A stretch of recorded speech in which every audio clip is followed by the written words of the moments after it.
Hello everybody, welcome to Deluxe Collectibles, and today we're going to be doing my reaction and review for LEGO Ninjago Season 14, Episode 2, The Keepers of the Amulet. If you would like to check out my full reaction to this episode, you can be sure to go down below to the top of the description of the video where you will find a link leading you over to Google Photos where you will be able to view my full uncut reaction to the episode with all of the footage and everything. So if you haven't seen the episode yet or you're just curious to check out my reaction, you can feel free to head on over there, and I would advise doing so before we start the review portion of the video here because I will be going into my full in-depth spoiler-filled thoughts, so be sure to check out the episode ahead of time. But for now, without further ado, let's get straight into the review. Alright, so for these reviews, I'm trying to do more so just my opinions on the episode and less of a recap of the episode, because in previous reviews that I've done for Season 11, 12, and 13, I feel like I've given more so recaps of the episode, so I'm trying to more so just give my opinions,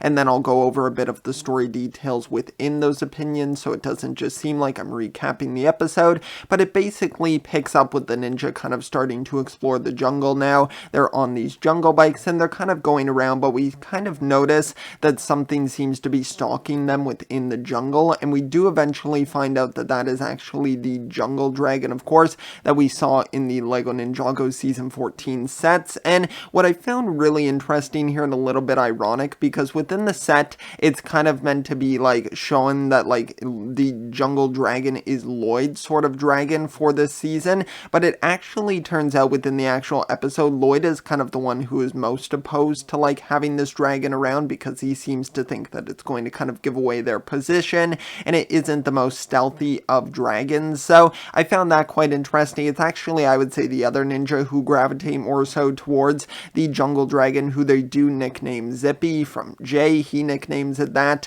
and Nia seems to kind of be the one who gets closest to the dragon, so I thought that was kind of cool to see. I kind of already knew that was going to happen, but I think that it's really interesting to see it play out here, and I really love the dragon. I think they did a great job of kind of like introducing it, because they make it seem like it's going to be something sort of scary and intimidating, and then when it's introduced you realize it's more so acting like a dog kind of would. It's playing like fetch with like a coconut, so it's very funny. I do think it's quite a cool dragon, and it definitely has got to have one of the most unique dragon designs and just personalities as well. It's very wacky. It's got a very crazy looking design with its tongue always kind of sticking out, so I like that quite a bit as well. It adds a lot of personality to the dragon, so I like seeing that sort of diversity there.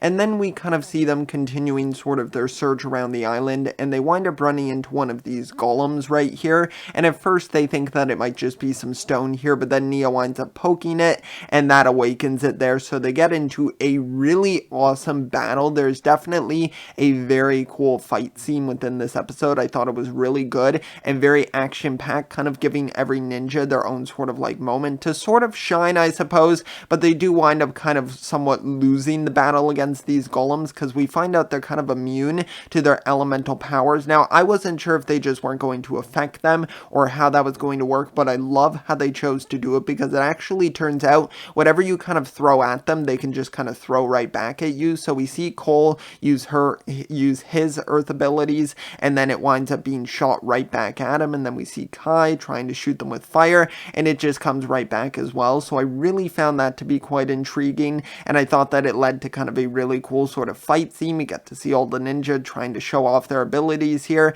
and I thought that was just a lot of fun, and kind of seeing them just trying to sort of dodge these golems, because of course they're pretty powerful, and then when they all stack on top of each other, they're able to kind of like create a storm and channel the lightning through the top mouth and shoot it at them. So I found that to be quite interesting, and I thought that was a really cool ability that they had as well. Then near the end of the battle, we actually get to see that the ninja wind up being separated from each other. We see Lloyd has to run off on his own, and then we see the other ninja kind of go off on their own as well. So Lloyd, of course, gets separated by himself, because it makes sense, because this season is kind of centered more so around him, so it makes sense why they would want to kind of just keep him on his own. Of course, later on, he does wind up running across Twitchy Tim, so of course, they're going to kind of go around together together, but he is the main sort of ninja just on his own.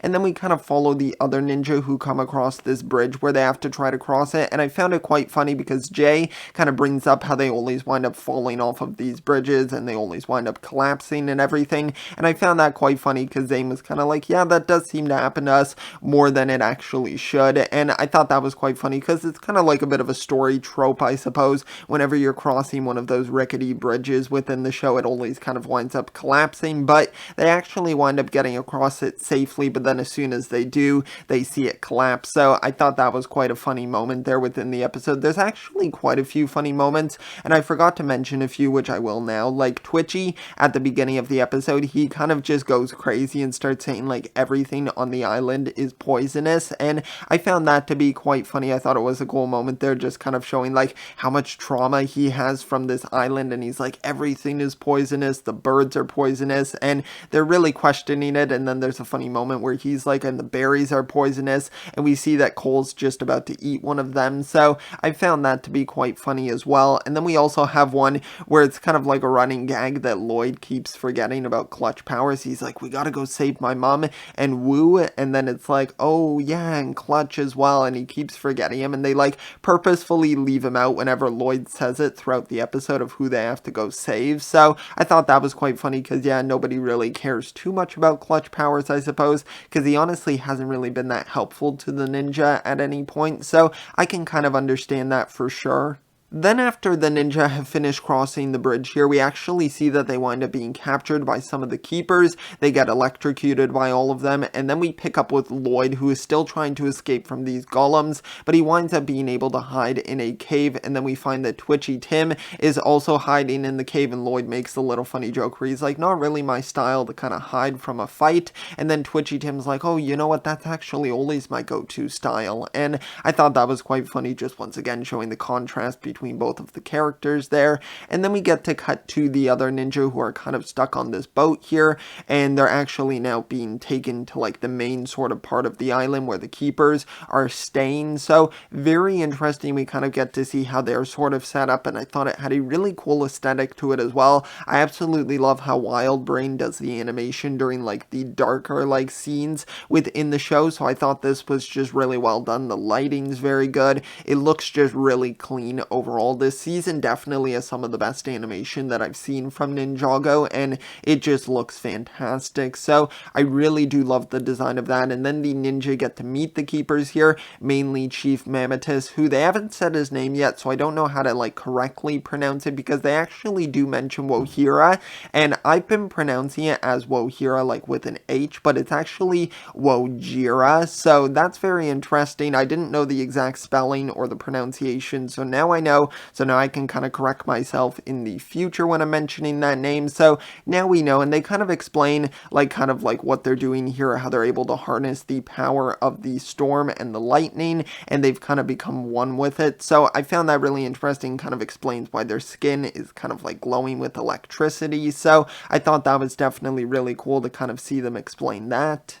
And then the ninja kind of question as to like, what is this amulet or what is it? Because they're kind of accusing them of coming here to steal this amulet, but they explain they're just here to save Wu and Misako, once again leaving out clutch powers there. But they kind of explain that, and the chief basically winds up showing them the amulet. It comes out from the back, and we see some carvings around it too. It seems to be kind of showing like the jungle dragon there, some of the other like tribal members as well. So very interesting, definitely a very ancient artifact, which I'm pretty sure I did a separate video kind of talking about how it was sort of passed down to them by the first Spinjitzu master, so it's definitely quite interesting. But they also explain, I'm pretty sure, something about it coming out of the forehead of maybe Wojira. I'm not too sure, honestly, what the origins are of this amulet. I will probably do a separate video on it, kind of exploring it just on its own, because it doesn't really have too much to do with like my opinion of the episode. But basically they're getting questioned about that, and Jay's kind of like, hey, we're not here to steal steal this amulet or anything, or Zane's like explaining that to them,